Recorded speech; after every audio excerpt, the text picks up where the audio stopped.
Welcome to the Recruiter Startup Podcast. My name's Dualta, and in this podcast series, I will be speaking to investors, advisors, entrepreneurs, and recruiters who are based all over the world, and we'll be discussing how to set up, scale, and operate a world-class recruitment company. So this week is the Recruiter Awards, and Toby Babb won Recruitment Entrepreneur of the Year. So big congrats to the big man.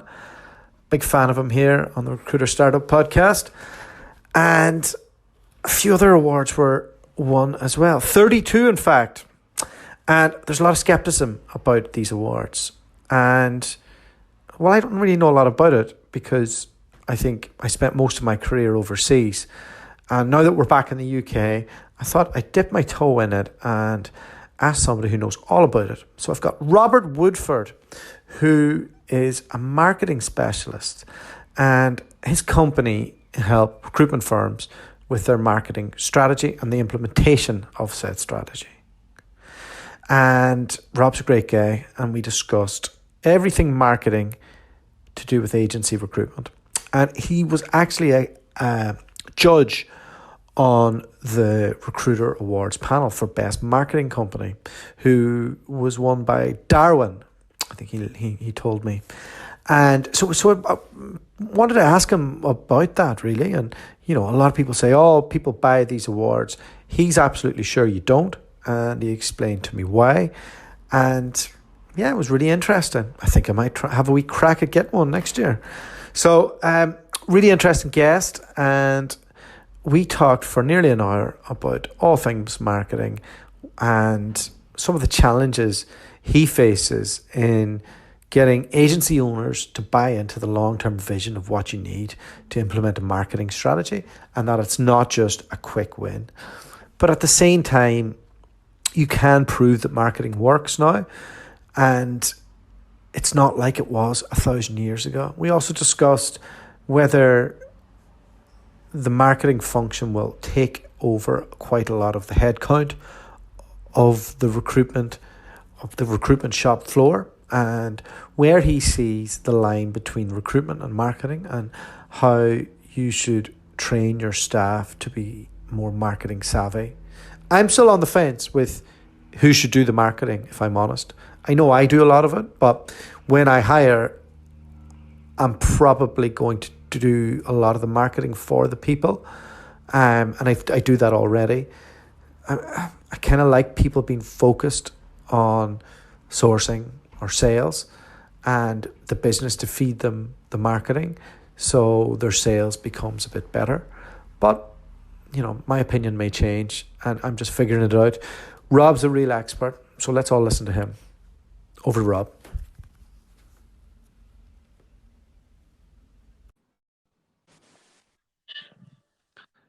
Mr. Marketing, how are you today?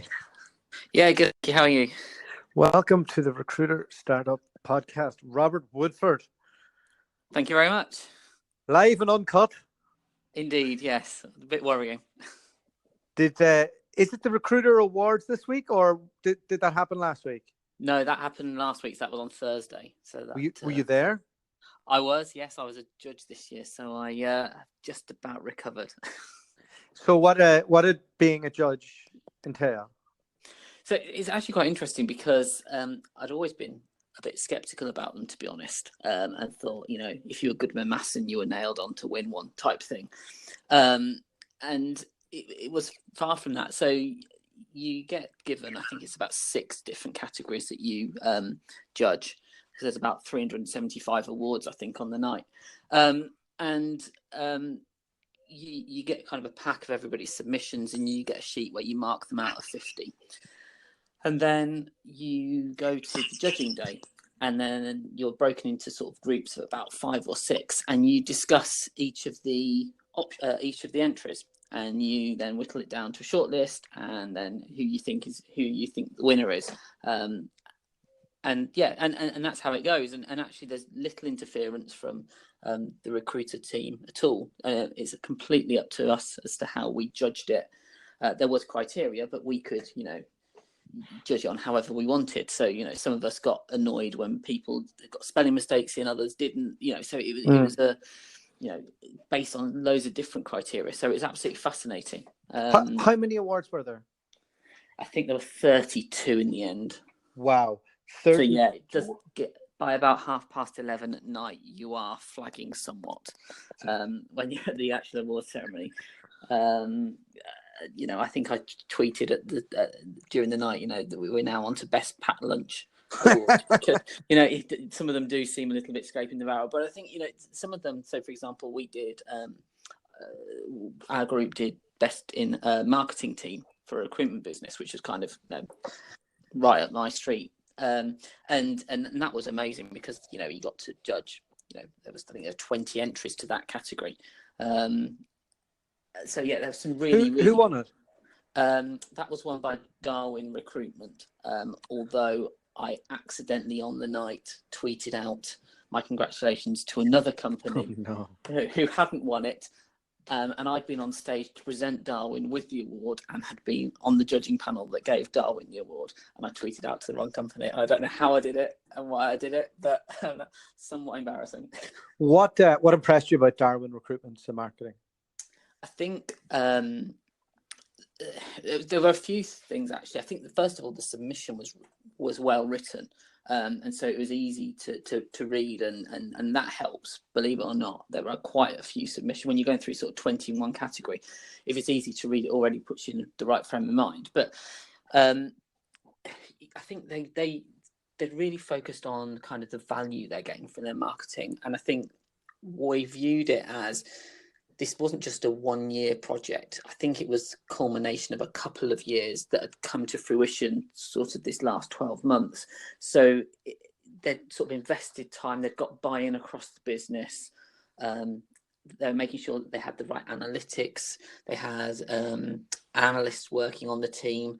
It was just a really well-balanced marketing department delivering sort of real good value to their business. And it was all about how they can drive bottom line rather than kind of what looks pretty.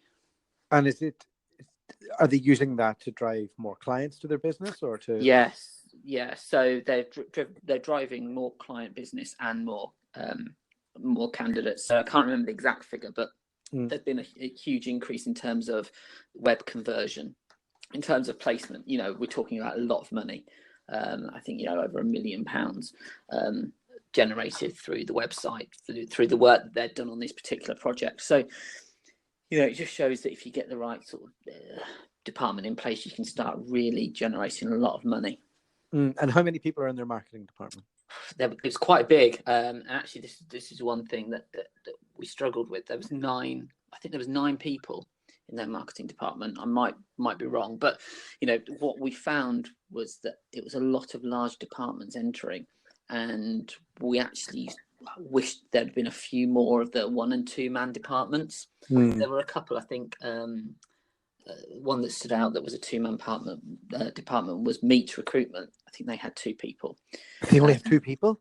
Yeah, in their marketing department. Is this Meet Who are the biomedical? Yeah. They're a big company to only have 2 people, eh? Yeah. So we had some of the kind of the big players as well who've got like 21 people in their marketing department versus sort of 2 people department. So it was very difficult to judge that, and we felt that we would like to see some more sort of 1, 2, 3 person departments. But that's not to take away anything from the ones that did well, and Harrington Starr as well got highly commended in that category. Yeah, I'm surprised he didn't win it, but he can't win everything, can he?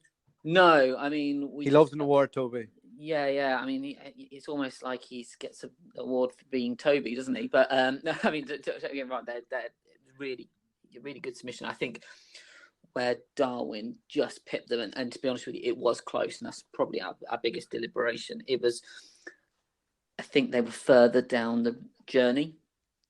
Darwin were further down the journey from where.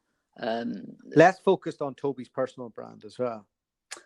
Yeah, they were. Although Toby's personal brand is part of their strategy. So if I think as long as you've got that as part of a strategy and it works, then that's all good. But yeah, they're not focused on one particular person. Yeah, because I don't know Darwin. I don't know much about them. I probably should, given what we do for a living. But obviously know Toby because he puts himself out there so much, and he's come on my podcast. And I like the stuff that they're doing, marketing, Yes. not just to recruiters, but also like they've got their employer branding piece down better than anybody else in the marketplace. But they've also doing their podcasts and stuff that are targeted towards their own market as well, which I thought is a nice little extra. Yeah, they're doing a lot of really good stuff actually. So kind of adding value to the business, to the industry, and that again is something that we really picked up on and we thought was really good. And there are quite a few companies that are trying to do that, and I think that's sort of where the ones that were shortlisted differentiated themselves a little bit, in as much as they're just going that little bit further than kind of just the traditional sort of marketing. They're trying to think outside the box, and sometimes things work and sometimes they don't, but that's okay. I think it's just the fact that if you're trying new stuff and seeing what gets some traction, what doesn't, can be really beneficial. And how can somebody like me who runs a small business enter one of these and compete with somebody who's got 20 people working towards a marketing project? I think it's not the numbers, and actually the numbers can work against you. There were a few big global players that entered who didn't even get a look in, because we looked at it and went, if you've got 25 people in your marketing department, you should be doing more than that. So I think it's around what you're delivering for your size. So it's around focusing on what are the outcomes.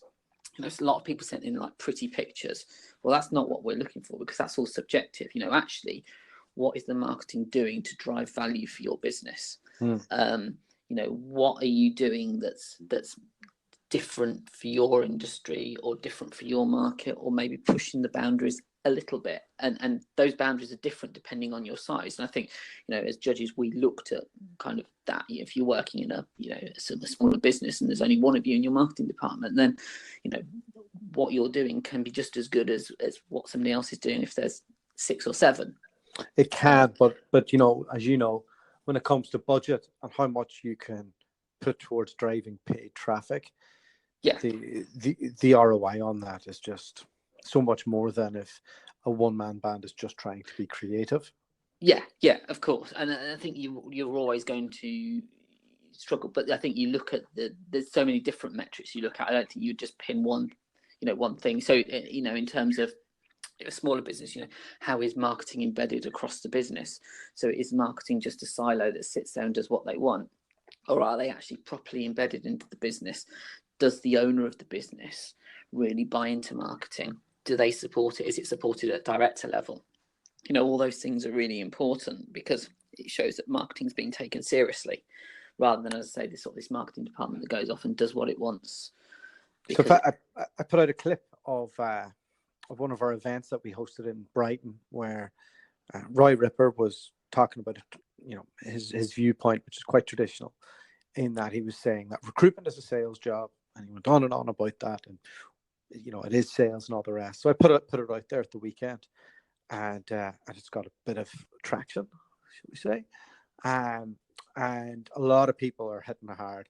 It's not a sales job now. It's almost a marketing job that's mixed with sales. And where do you kind of stand on that, looking at it from where, I suppose, you're seeing it from the bigger picture of what happens in a business? Do you think that the role is morphing into a hybrid role where a consultant has to be creative and has to be thinking like a marketeer?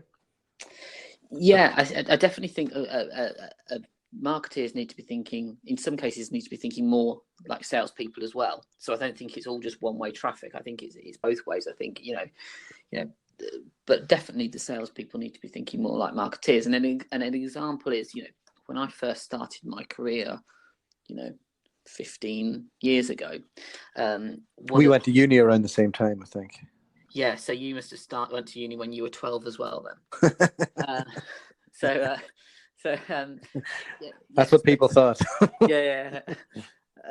So one of my first jobs was I worked for Brook Street at the time, and one of my first jobs was making sure all the lineage adverts went into the newspapers, and then on a Monday morning all the local newspapers would get delivered, and I'd have to go through them all to check that kind of the adverts were posted properly, and you'd find out what was going on in the Scunthorpe Gazette or whatever, and then job boards came in, but we used to post the marketing department used to post all the jobs on behalf of the recruitment consultants, who used to send down a paper form with what the kind of job they wanted in, and we would write the advert for them.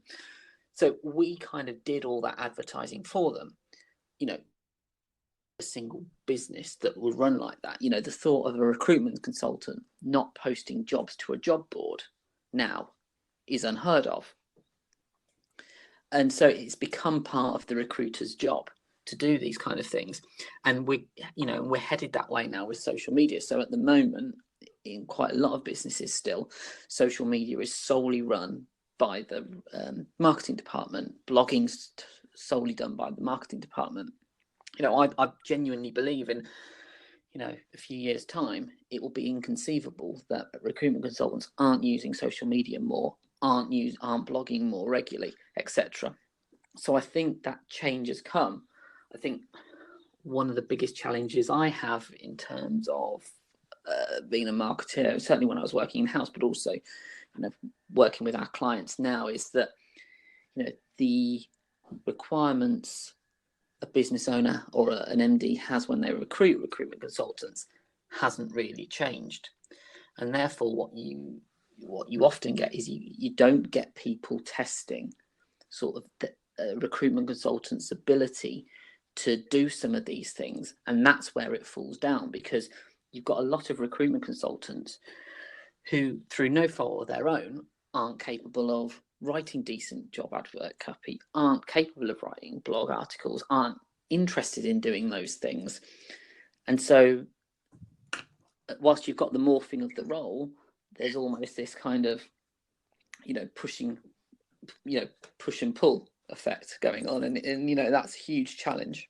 Yeah, I mean, to play devil's advocate on that, I have this challenge with my own team.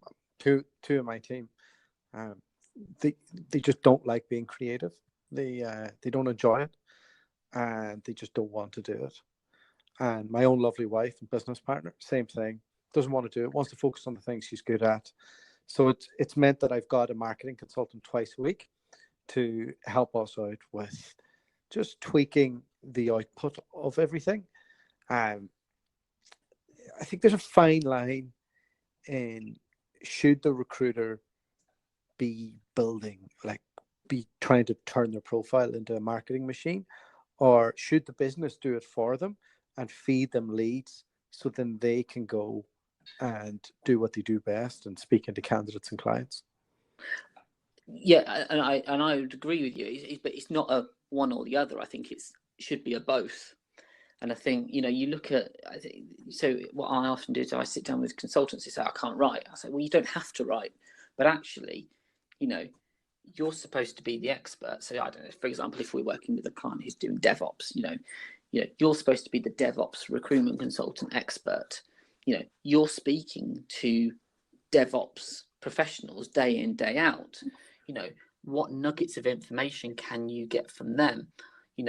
Use them to kind of help you create the content. So, for example, you could actually just ask them to write a blog for you. So it's not you having to write the blog, but it's you using your connections to help write that blog for you. Or actually, you can do other things. So you can do, a list of, I often tell people, just get started, do a top 10 list of, funny interview questions that they've been asked in particular roles or something. It doesn't have to be a 500 word essay on whatever it is you're recruiting for. There can be other things, lists or videos or anything really, just kind of content can go out. So I think people are a bit daunted when they see kind of I've got to do this blog, and they kind of a bit tunnel vision. But actually what I find is by working with people, it's just giving them a bit of confidence, because often that's what it is. They haven't got the confidence to do some of this stuff. And actually when you start working with them, they can see how it adds value. But again, it can't come, there's only so many hours in the day, and they can't, forget about the day job, but you can make sure that your day job aligns with it. So one client we're working with recently, that we're helping their recruitment consultants make more calls. But what they're doing is they're ringing up and saying, look, we're putting together this blog about whatever it is they're putting it together, and it'd be really interested in your thoughts on it. So they're getting the thoughts from the person, and that's a more soft in than ringing up going, have you got any jobs? Yeah, absolutely. So there's ways you can work it around. I think that's that's the value of getting the right marketing person in, is that they'll help you do that, so that it's not a marketing team and a sales team. It's kind of a collaborative approach. Yeah, I suppose one of the issues is we as agency owners tend not to believe that the spend is as easily, brought back on an ROI as a biller is. So when we're looking at our budgets from the start of the quarter or the year, and we're saying, okay, well, we want to get to this point. If we hire this many, we can get to this point. Okay, well, we'll take in a non-billing person, right? Okay, well, that has to come off the bottom line straight away. It's that investment. How do you kind of go about speaking to people to make sure that they're aware that it will come back? Yeah, and that's a really good point. That that's probably the biggest barrier that we have to overcome as recruitment marketers, whether we're external consultants or in-house professionals working with our managers. I think it's partly it's the fact that 99.9% of recruitment owners are ex-recruiters, so they've kind of come up sort of through the ranks in a certain way, and they've never really been exposed. Some have never really been exposed to marketing, so it's a whole re-education piece often. But I think in terms of the return on investment, some of it is just to say, I acknowledge that you can't, it's an inexact and separate science, really, in as much as you can track spend, but there are only a few recruitment agencies in this country that properly track spend, and that's because it's somebody's full-time job to sit there and track return on investment and spend. So nobody's going to do it as a small agency, right? But there are things you can do. So there are the vanity metrics, which some people sort of frown on, but I think they're often really useful if they're collected properly, and that's how many number of followers, the types of engagements you get, the type, on your Google Analytics, how long people are spending on your website looking, etc. And you can start building up a picture, and we just know the fact that if those stats are increasing and heading in the right direction, then it does come back. But some of that has to be taken on trust with the marketing person.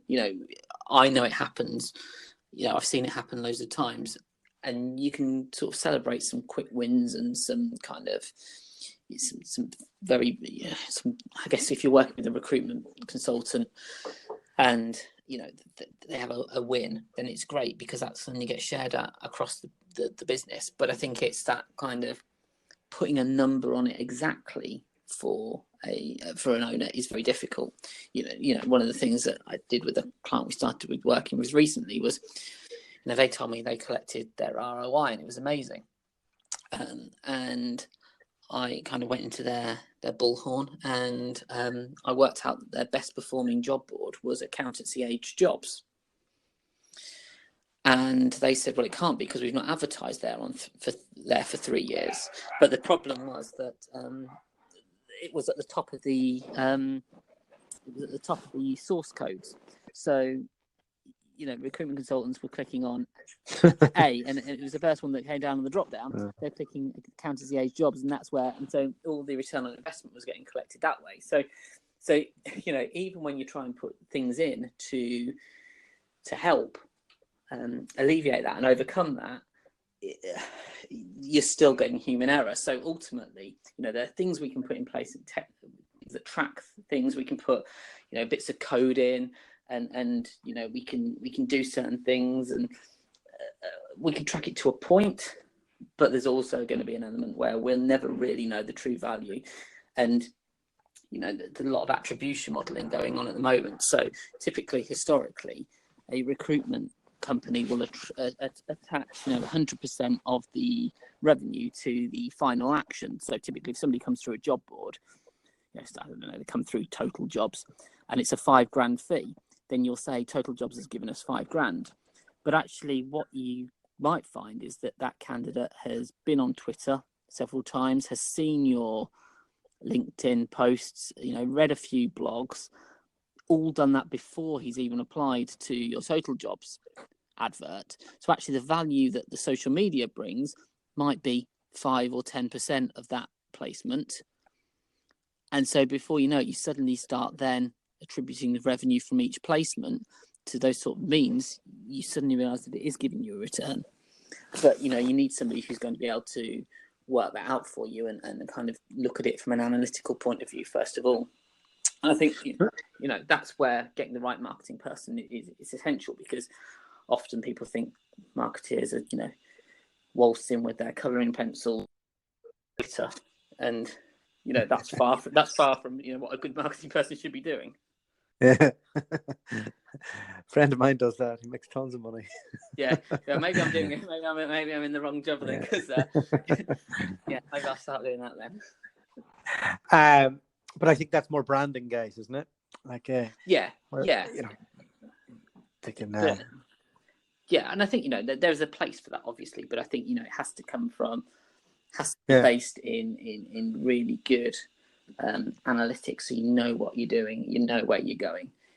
All right, so let's get into some specifics. So I'm a business owner.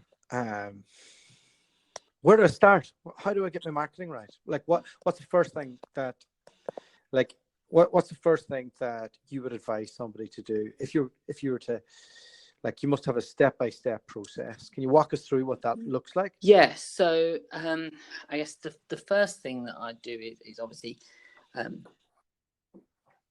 you and your business and where what you're trying to achieve, because some people are trying to achieve, have got trouble with candidates, need more candidates, other people need more clients. So I think understanding the business first of all is important, because it's not one size fits all in terms of approach. And then it's understanding I guess what budget you might have, if you've done anything in the past and how it's worked, how it hasn't worked, because that's all really interesting and useful stuff. It's looking at what your competitors are doing, where you are in the market. So this is you trying to price up the job from this point. Yeah, but also it's useful information in as much as so if we do a Google, if we do run some Google Analytics and search engines, and we find out you're ranking well for certain keywords and things, we need to find out whether that's useful information. Also, we need to know the kind of keywords you need to be ranking for online. For example, if we're looking for search engine optimization, and we need to know kind of the scale of the job. I guess it's to know where to kind of put all your efforts. Yeah. But yeah, so we would do that, and then we'd start looking at kind of we'd put a very kind of simple marketing plan in place that would be around kind of trying to meet just sort of 3 or 4 key objectives. They wouldn't be ridiculous objectives like we want to make £1 million in the next 6 months. But it might be, we want a more sustained following on social media. We want more, more people signing up for job alerts on our website, for example, those types of things. And then we would look at building out a marketing plan that's based on a model that we use called the Hero Hub Hygiene model. I don't know if you've heard of this at all. No. Talk to me about it. But essentially it's a pyramid, but at the bottom of the pyramid you have what's called hygiene, and that is kind of the stuff that goes on a regular time. So making sure that everything is set up properly, your branding is is right. Everybody says the right things on LinkedIn. Everybody's got a proper photo. Everybody's got the right bios. Everything links back to where it should. You go to the website, there's calls to action across it, to make sure that's right. And then also the regular content that you're putting out on a daily basis. So whether that be reposting news articles, just keeping you at the top of the top of people's consciousness, that sort of regular thing, and we call that hygiene. The next stuff is hub, and that's kind of your blogging, your podcasting, if you get to that stage, but not initially. But your blogging, your e-marketing, stuff that you're going to do kind of once a week, once a fortnight, depending on kind of what you can commit time wise. There's a bit more substantive, a bit more meat, and has a purpose to it. And then we have the hero item, which is kind of your marquee item or your big ticket item. And that's kind of, I don't know, a white paper, a video, a salary survey, that kind of thing that kind of you might do once a quarter or once a month, again, depending on your size, that kind of really focuses attention on what you want to do and achieve. And from that, you can then get further information that you can start building up a marketing and campaign plan around. But if you break it down by that, we found that people can kind of see it's quite manageable. Okay, so I have to do my hygiene stuff on a daily basis. Okay, I get that. The hub stuff, okay, I can plan that in properly. I know when I'm going to do that. I know what we're going to do here. We know what our focus is for this particular campaign. And then the hero stuff is the kind of okay, we know we're going to focus on doing a salary survey, for example. That would be an awful lot of work. A salary survey, unless you have a lot of full-time people working on that, the return on investment, I don't know about it anymore. I'm giving that as an example. Sure, I wouldn't necessarily say a salary survey. It could be a white paper or anything. But actually, I think you'd be surprised at the amount of work that you can actually. So when we do them, it tends not to involve a lot of work because of the way that we do them. But again, if it's all in-house and you haven't got a marketing person, then yeah, you probably wouldn't go about doing that. But if you've got somebody you're working with, then it's not a particularly onerous task. And the value on those kind of things, I've not done a salary survey yet where people haven't made money off the back of it. But yeah, there's other big things. There's videos, there's online guides, all that kind of thing. Yeah. If you're thinking about candidates, for example, they still, all the stats say exactly the same every time we look at the Google stuff. Is that people desperately want CV advice, covering letter advice, even that kind of stuff. They still want. It might look slightly different to how it looked sort of 10 years ago, but they still want it. Sure. So when do we get into the paid traffic? So paid is that's probably something that you really need to think about and focus on, in as much as you have to be careful, because you can just burn money if you're not careful. And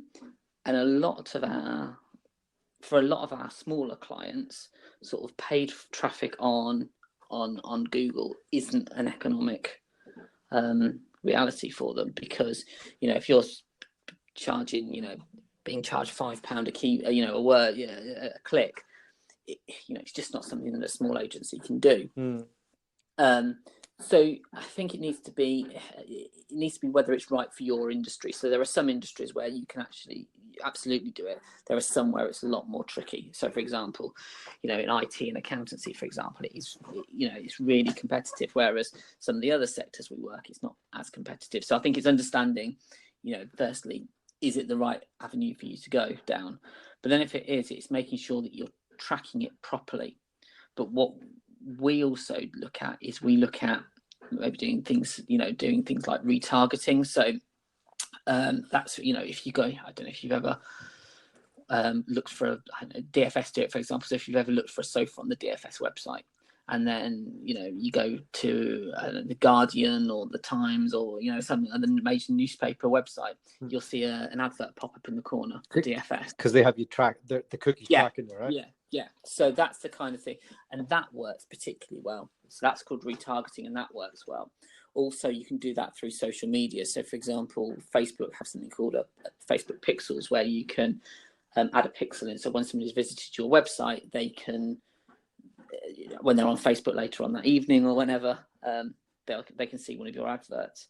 And actually, we see a lot of people getting a lot more money out of investing in paid social, than we do in terms of paid for on Google. Yeah, I was going to ask about that. So part of that confuses me is, I think to understand this fully, you really need to understand what your sales funnel is. So yeah, for me, it would be much more from getting a candidate from off a channel and into a call, and then into my process. So for us to do that, do we drive them from a social channel to a call? Do we drive them from a social channel to a website to a call? Like it feels like that. Like, do you even bother with a website and maybe just go for a landing page because you just might want a call to action? It's I mean, I would always, and I guess the great thing is, and also maybe conversely the negative thing is, there's no real right or wrong answer. Yeah. But I think what I always prefer to do is to push people from the social media site through to a landing page with a call to action, and then that call to action, being phone, etc., because it gives you another opportunity for somebody to engage with your brand. So if you push somebody to a phone call, you're kind of essentially having to make a phone call. Whereas actually, if you push them to your website, they could go to your website. Now, they might not make a phone call, but they might look around your website. They might do a job search, etc. If you're doing, retargeting, you're actually capturing their URL. You're actually capturing their address, so that you can follow them around and present them with adverts at a later date. So there's more opportunity for you to do stuff with them. Yeah. And I think, if you deliver them to a landing page, you can create different experiences for different people. So you can have a landing page where they can download certain things. So it's kind of, to put that into simple language, it's kind of like more of a warming process. Yeah, absolutely. So yeah, it's just getting them comfortable with your brand, because, very often, that's what people want to do. They want to check you out first of all. They don't want to necessarily start ringing you up, because I think recruiters often forget this sometimes. It's quite an emotional thing for a candidate to give your CV to a recruiter, and it's quite a big thing, beyond sort of marriage and buying houses and that kind of thing and having children. Your career is really important, and I think often we see it with a lot of recruiters. They underestimate that sort of emotional element of a job search.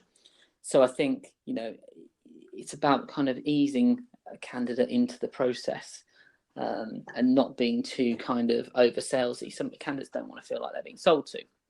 But similarly, you have got to have a bit of urgency in pushing them down, make sure there's calls to action, etc.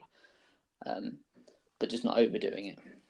Given that the recruitment function is growing, and whenever we both graduated 1,000 years ago now, it feels. Yes. So just a bit of context. I've studied marketing in university.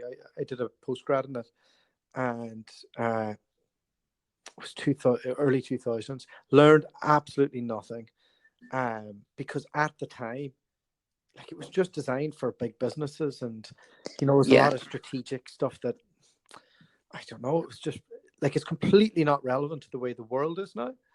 I totally agree. No, I didn't study marketing, actually. Oh, you're lucky you didn't. No, I studied economics. So I'm an economist, and that's how I fell into marketing. But yeah, I mean, very rarely do I ever hire anybody who's got a marketing degree for that reason. Maybe they might be better, like, these days, like, because like they're growing up in it and that. But But then, like, I couldn't take anything that I learned then and go, that would be useful to my business today.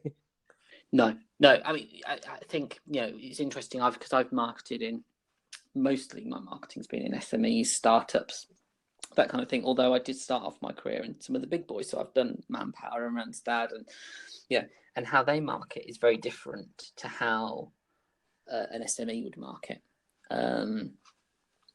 But the very nature of how they're set up and the budgets they have, and everything really. So, and I think that's where somebody with a marketing degree would fit in well and be able to use some of that. But it's kind of roll your sleeves up, kind of get your hands dirty type marketing that most of my clients need and want, which I mean, not so that I don't know 100%, but I don't get the feeling that that's what's taught. And that leads me into, sorry, just that the world has changed with marketing, and I think since social came about, and especially now that we're able to get more of an ROI, especially on paid stuff when we look at it. Yes. And we can work the numbers. Like, once you find the funnel that works, and once you have your spend on it, you can then double down on it if it's working, or tweak it if it's not. And you couldn't really do that years ago because it was so expensive to get TV ads or newspaper ads. And given that, and the fact that less people are answering the phone or using it the way that they are, it still baffles me that there's only one marketing person. You said like two marketing people in Meet, and they have, what do they have, like 70 consultants, 80 consultants? I don't know the number. I can't remember. Big company though, like multiple offices around the world. And it feels like we're still trying to do what was working before. But I've had Adam Gordon on, and he obviously has his own agenda, given that he sells a recruitment marketing software tool, and he's really good and was a great guest here. But he's suggesting constantly that the marketing function is going to grow and the software function is going to grow in recruitment businesses, and the actual agency headcount will reduce. Is that something that you see as well? It's funny. I was having this conversation with somebody the other day, actually, and we agreed that it was probably too early to say for certain. But I think, we have got some clients who are starting to use marketing automation software, but it's a challenge with how that gets integrated into, your CRM, and it's at the very infancy of, I think, of a lot of businesses doing that. No, don't get me wrong. There are some that are doing that now. They tend to be the bigger companies, and they do it well. But I think the smaller companies are still going to struggle with that because it's still a high cost entry. I don't think it is. You don't? No, like I've done it from a pretty low cost standpoint. It's about, like, so say like there's LinkedIn Helper, for example. You can definitely use quite a lot of its functionality to mass spread messages, but only if you do it in a sequence that works. So you never send a blanket message out to everybody, but that is like a headhunt message or anything like that. But if you're saying, oh, here's my podcast, listen, let me know if you want to come on or whatever, you can put that out to lots of people. And then you could have a follow-up one a week later that says, oh, did you have a chance to listen to it? Love some feedback. Let me know if you're free to catch up. Yeah. So I think like things like that. But then there's other tools like Buffer that we'd use. Yeah. And some of that works.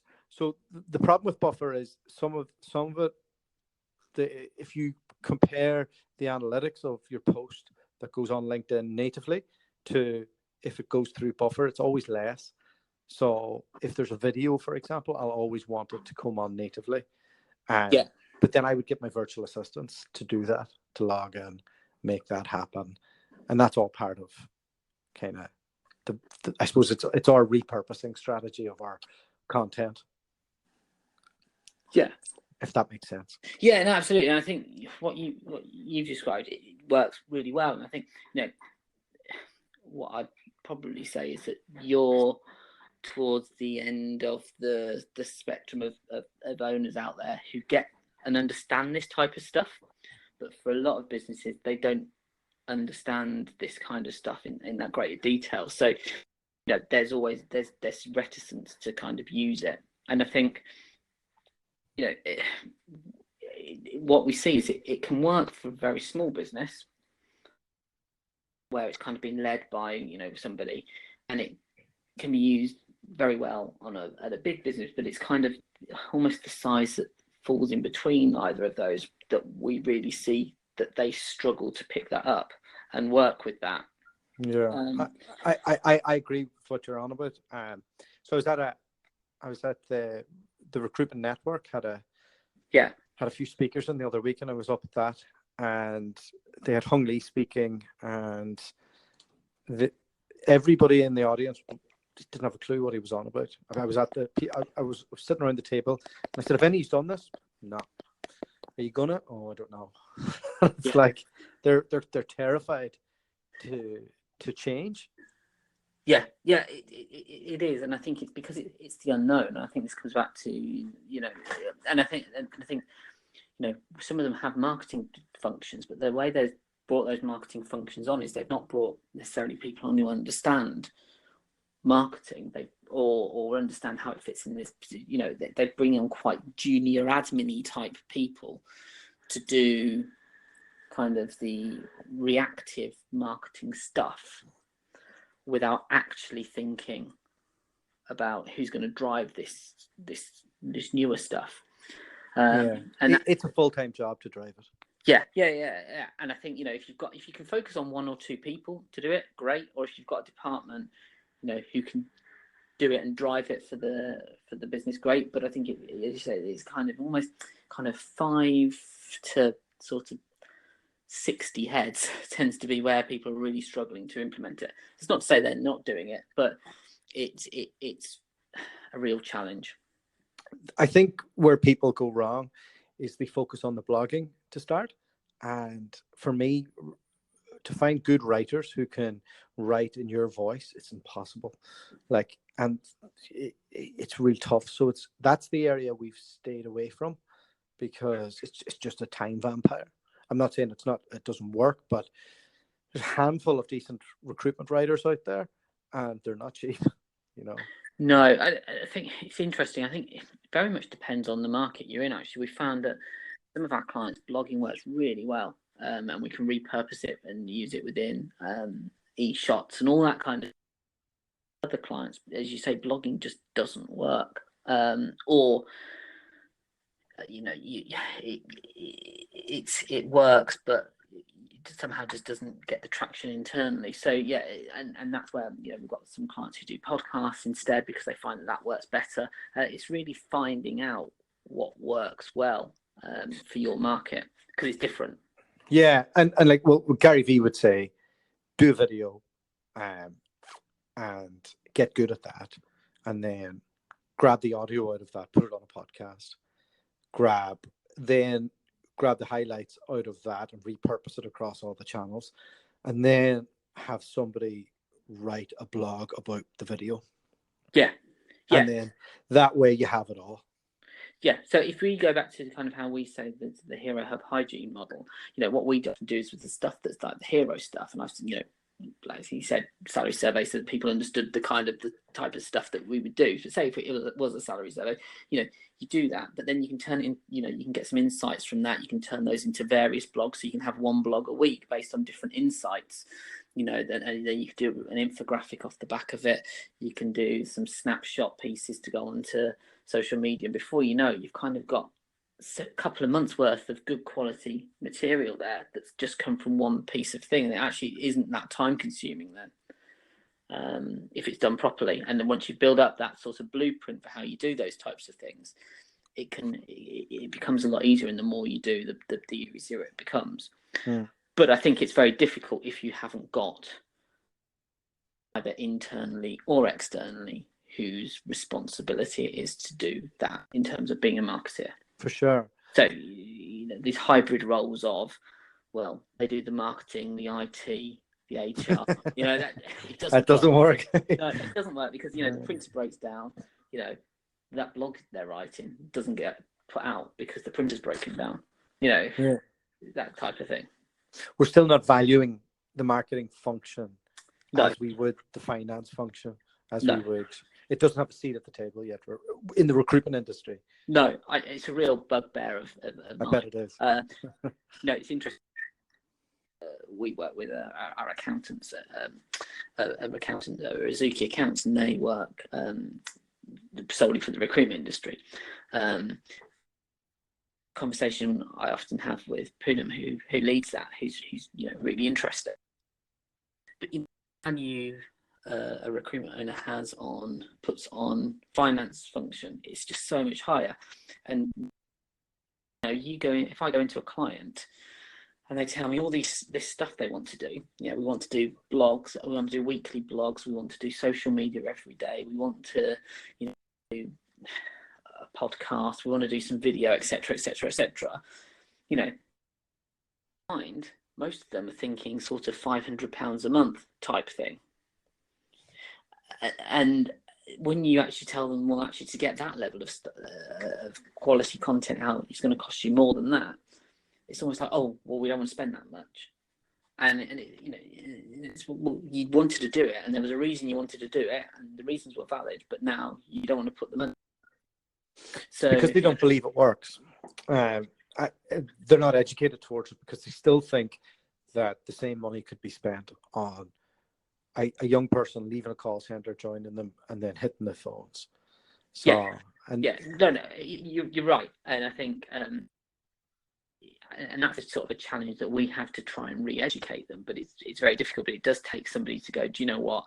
I'm going to give it a go for 6 months and see what happens.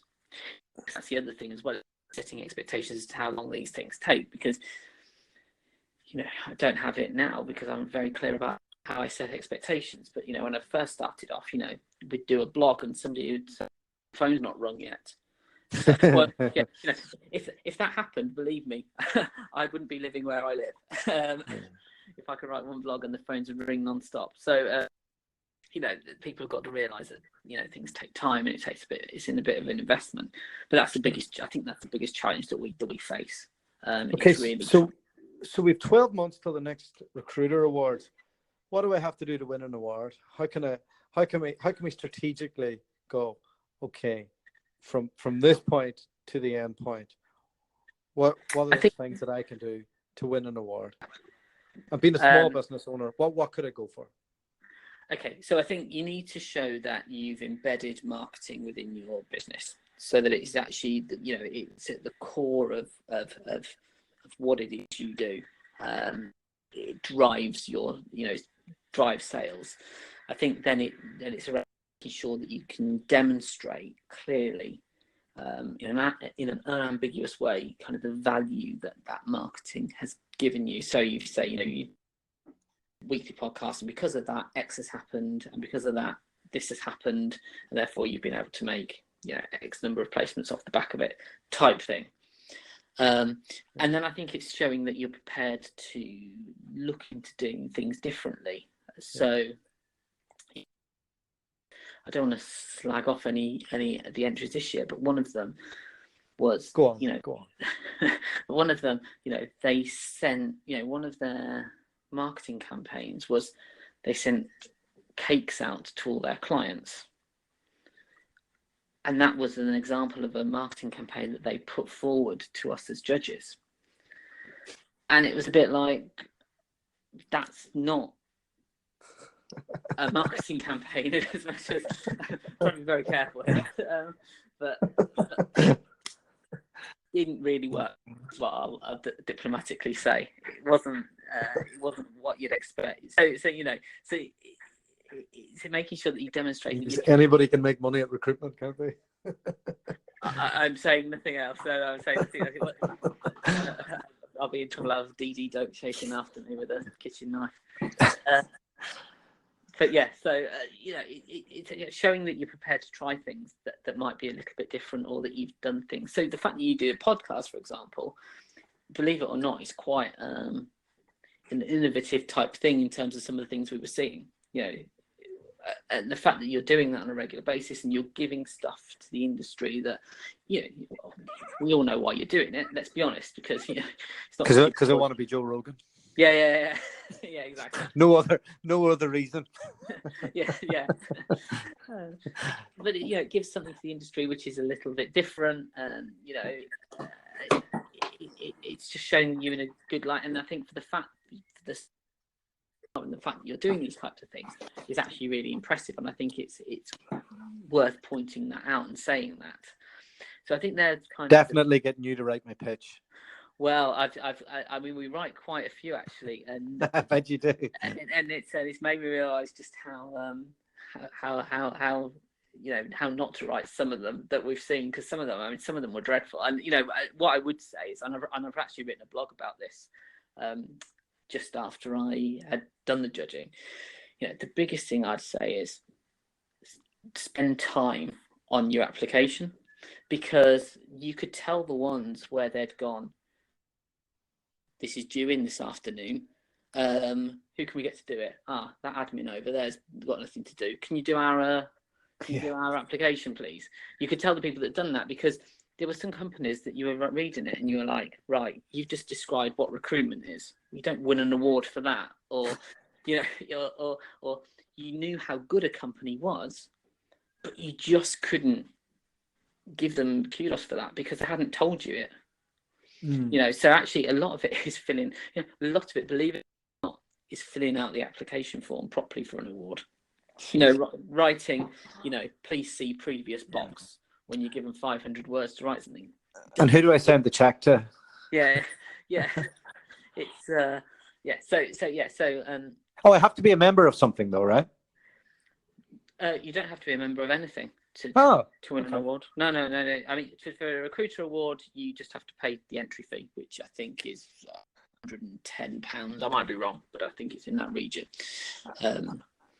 But you don't have to be a member. I mean, obviously, we look at kind of the level of governance within an organisation, that type of stuff. But we didn't. But you don't have to be a member of anything to enter. It's really around the other thing is that they do ask for your financials, and clearly, if your financials are going backwards, or you're making a loss, then it's kind of difficult to kind of. But if I was in the Rec or AppSco or one of those, would that increase my chances, or would it make a difference? And it's difficult because each judge is kind of it wouldn't have made a difference to me. Okay, cool. No, just curious. I'd be looking at kind of the stuff that you and how it's supporting consultants to do their jobs, and kind of how you're supposed, and ultimately, are you a good ambassador for recruitment marketing in the industry? 25 people in your department, or one person in your department. When I was my last full-time job before I started this, we entered the award and got highly commended, and we were the only marketing team that we had 1.5 people. There was a part-timer and myself, and we got highly commended. Everybody else was kind of, I think we lost out to Randstad marketing department. Do you know what I mean? So it's a bit difficult to compete on that. But but there's no reason why a smaller department can't win and should win. It's around kind of, certainly for me, it was around kind of what do you do to kind of promote recruitment, the marketing within recruitment. Very good.